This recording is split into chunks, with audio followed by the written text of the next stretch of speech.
Apakah benar nama Muhammad tidak ada dalam Alkitab? Mari kita bedah secara jujur berdasarkan teks aslinya. Jangan lupa subscribe untuk penjelasan-penjelasan yang mendalam dan akademis lainnya. Selamat berjumpa kembali semua sahabat daripada orang-orang yang mau terus belajar akan kebenaran, dan kebenaran yang kita ketahui itu akan memerdekakan kita. Hari ini kita ada kembali dalam podcast khusus bersama saya Pastor Lukas Kusuma dengan Bapak Dr. Bambang Nurseno yang sangat keren. Haleluya. Shalom. Ya, shalom semuanya.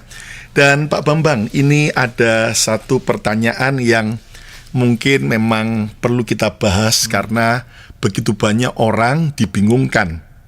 Apakah nama Muhammad ada di dalam Alkitab? Karena ada yang mengklaim bahwa Muhammad itu ada di dalam Ulangan 18 ayat 18. Saya bacakan, seorang nabi akan kubangkitkan bagi mereka dari antara saudara mereka, seperti engkau ini. Aku akan menaruh firmanku dalam mulutnya, dan ia akan mengatakan kepada mereka segala yang kuperintahkan kepadanya. Nah, ada yang mengklaim bahwa ini ayat Ulangan 18 ayat 18 merupakan digenapi nubuatan untuk Muhammad. Ya, silakan, apa pendapat Bapak? Ya, itu cuman di otak-atik sekedar cocok, padahal tidak pernah cocok. Sebetulnya penukilan atau pengutipan teks itu dalam konteks dialog Islam Kristen itu sudah terjadi sekitar tahun 781. Oh, jadi bukan barang baru dalam lagi ya? dialog antara Khalifah Al-Mahdi dengan Timotius Al-Awal. Itu pemimpin gereja Katolik Assyria Timur. Itu sudah lama sekali. Terus diulang-ulang setiap zaman dan sampai hari ini. Tapi teks itu sendiri sebetulnya sama sekali tidak bicara tentang nabi di luar Israel. Sebab ayat 18 yang tadi kita baca itu sesungguhnya berkaitan dengan ayat 15. Ayat 15. Jadi ayat 15 itu jelas sekali disebutkan bahwa seorang nabi di tengah-tengahmu. Itu di tengah-tengah Israel. Dari tengah-tengahmu, dari tengah-tengah Israel ya. Nabi mikir beka meaheka, di tengah-tengahmu, di antara saudaramu. Nah, di tengah-tengahmu di sini tidak boleh keluar dari wilayah Israel. Di tengah-tengah Israel. Di tengah saudaramu artinya di tengah saudara-saudara Israel yang jumlahnya 12 suku. Yang disebut Israel itu kan bukan Ishak, gitu, tapi Yakub. Jadi kalau itu ditafsirkan nabi dari bangsa Arab itu saudaranya Israel, itu tidak pas, karena yang menjadi saudaranya bangsa Arab Ismail itu adalah Ishak. Lah Ishak itu bapaknya Yakub, yang disebut Israel itu adalah Yakub. Yakub jumlahnya, suku Yakub, anak-anak Yakub kan 12. Ya. Di tengah-tengahmu, di tengah-tengah 12 bangsa suku Israel itu. Ya, di tengah-tengah pokoknya wilayah Israel, di antara saudaramu, di antara 12 suku ini. Nah, dalam hal ini Musa lahir dari suku Lewi. Makanya teks ini punya alamat khusus, pasal 18 ayat 1. Yaitu suku-suku Israel seluruh secara khusus merujuk kepada orang Lewi. Suku-suku Lewi. Berarti artinya apa? Karena ayat 1 merujuk kepada orang Lewi, maka ini saudara Lewi itu salah satunya siapa? Bisa Yehuda, bisa Isakar. Nah, dalam konteks ini di tengah-tengahmu, di tengah-tengah Israel, di antara ke-12 saudaramu, Musa dari suku Lewi, Yesus dari suku Yehuda. Jadi digenapi oleh Tuhan Yesus. Oleh Tuhan Yesus. Jadi seorang nabi di tengah-tengahmu. Nabi mikir beka meaheka, kamu nih yang seperti aku ini seperti Musa. Dalam hal apa seperti Musa? Musa itu nabi Eksodus. Nabi keluaran yang mengeluarkan, yang membebaskan Bani Israel dari penindasan di tanah Mesir. Maka nabi yang akan datang itu juga nabi pembebas.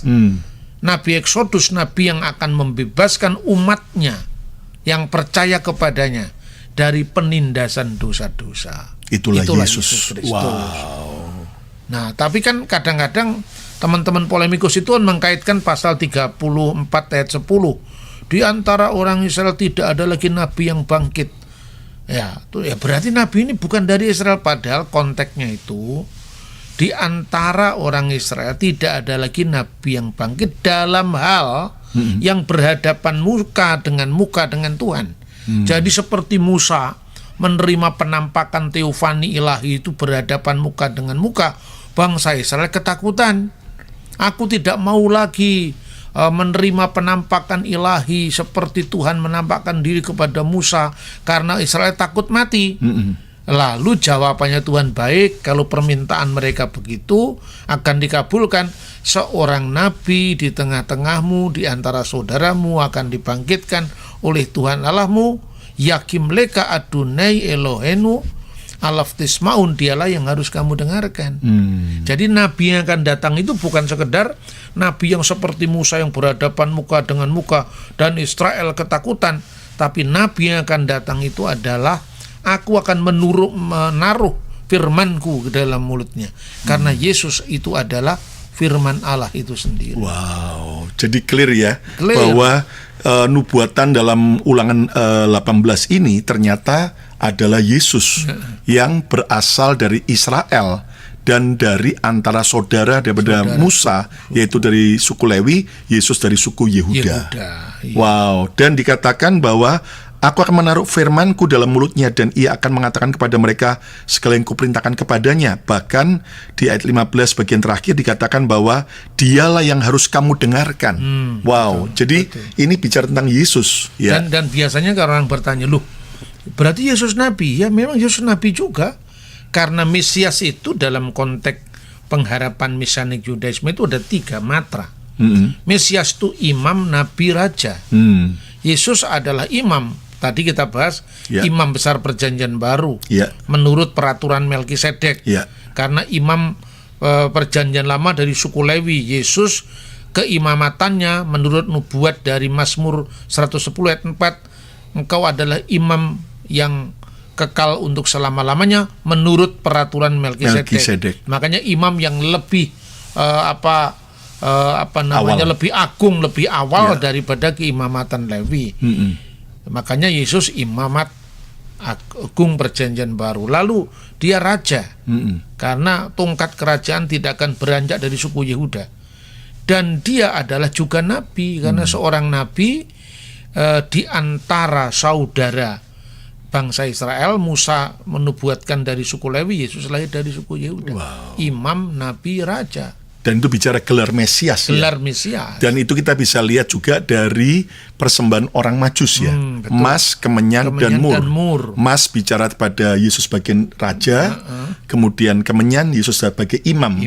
Dan kemudian mur itu Yesus sebagai nabi yang harus menderita nanti di kayu salib. Dan ini jelas bukan nabi yang yang sama dengan nabi-nabi yang lain ya. Iya, betul. Tapi Yesus adalah sang utusan yang merupakan firman Allah sendiri, dan Yesus adalah sang pengutus itu. Sang pengutus dari 12 murid yang representasi dari Israel baru, 12 suku Israel. Nah, nanti Anda bisa, yang belum lihat, nanti bisa juga lihat, kita ada podcast judulnya Yesus bukan sekedar utusan tetapi sang pengutus. Pak Bambang Nurseno menjelaskan lebih detail di sana. Nah, jadi kembali Pak Bambang, tidak ada nama Muhammad atau nubuatan tentang Muhammad di dalam Alkitab ternyata ya. Seperti yang diklaim-klaimkan ya. Sementara Yesus sendiri juga menegaskan ya di dalam Yohanes pasal 4 bahwa keselamatan hanya datang melalui bangsa Yahudi. Artinya dari suku Yehuda. Dari suku Yehuda. Jadi tidak ada melalui bangsa lain. Karena Israel atau Yahudi itu adalah bangsa pilihan Tuhan. Dan dari perjanjian Abraham, Ishak dan Yakub. Dan kita clear bahwa itu. Nah, kalau ada juga dalam Yohanes Pak, katanya sang penghibur itu dikaitkan oleh para polemikus itu adalah itu gambaran tentang nubuatan tentang Muhammad. Padahal bagi kita kan itu jelas Roh Kudus, Pak. Roh Kudus jelas sekali. Karena itu Parakletos itu, kenapa disebut Parakletos? Karena di dalam nubuatan perjanjian lama, khususnya kitab Ratapan, bahwa aku menangis karena jauh daripadaku penghibur, Nah, penghibur itu dalam teks aslinya itu adalah Menahem. Nah, kata Menahem itu gelar Mesias yang akan datang. Dalam harapan orang Yahudi, siapa nama Mesias itu, gelarnya siapa? Menahem. Lalu ketika Alkitab diterjemahkan dalam bahasa Yunani yang namanya Septuaginta, Menahem diterjemahkan Parakletos. Parakletos itu yang diterjemahkan penghibur. Lah Yesus itulah penghibur, penolong, pengantara, dan itu disebutkan di dalam 1 Yohanes pasal 2 ayat 1. Apabila kita berbuat dosa, kita mempunyai seorang pengantara kepada Bapa, yaitu Yesus Kristus yang adil.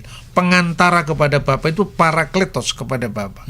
Karena Yesus sebagai juru selamat itu Parakletos, pengantara, pembela dari dua pihak yang berperkara, ya. Itu ibaratnya seperti itu. Makanya dalam bahasa Yunani modern, advokat itu adalah Parakletos. Ya, Yesus itu advokat kita kepada Bapa. Ketika kita dituduh karena kita berbuat salah, kita memang layak dihukum, maka sang advokat itu membela kita untuk membela di depan Bapa. Nah, waktu sang firman itu naik ke surga, maka dia akan mengutus Roh Kudus. Maka Bapa akan mengutus demi nama sang Mesiasnya, yaitu Parakletos yang lain. Parakletos yang lain itu Parakletos penghibur atau penolong yang berasal dari asal yang sama, karena baik Yesus firman Allah maupun Roh Kudus Roh Allah itu asalnya dari Sang Bapa surgawi. Maka penolong yang lain itu bukan lain secara bertentangan, tapi lain dari asal yang sama yang bisa dibedakan namun tidak bisa dipisahkan. Itulah Roh Kudus. Itulah Roh Kudus. Jelas ayatnya di dalam Yohanes pasal 15:26 itu sang penghibur roh yaitu Roh Kudus. Ya, jelas sekali itu Roh Kudus, bukan jadi nabi akhir zaman. Sudah clear sekarang bahwa yang dimaksud nabi yang akan datang dalam Ulangan 18 adalah Tuhan Yesus sendiri, ya. Dan dalam Yohanes 15 tentang penghibur itu adalah pribadi Roh Kudus sekali. Kita harus makin cerdas, bukan hanya sekedar beriman. Dari semua serangan-serangan kita bisa menjawab, dan mari kita belajar jadi Kristen yang makin percaya Yesus dan juga makin mantap di dalam iman kita.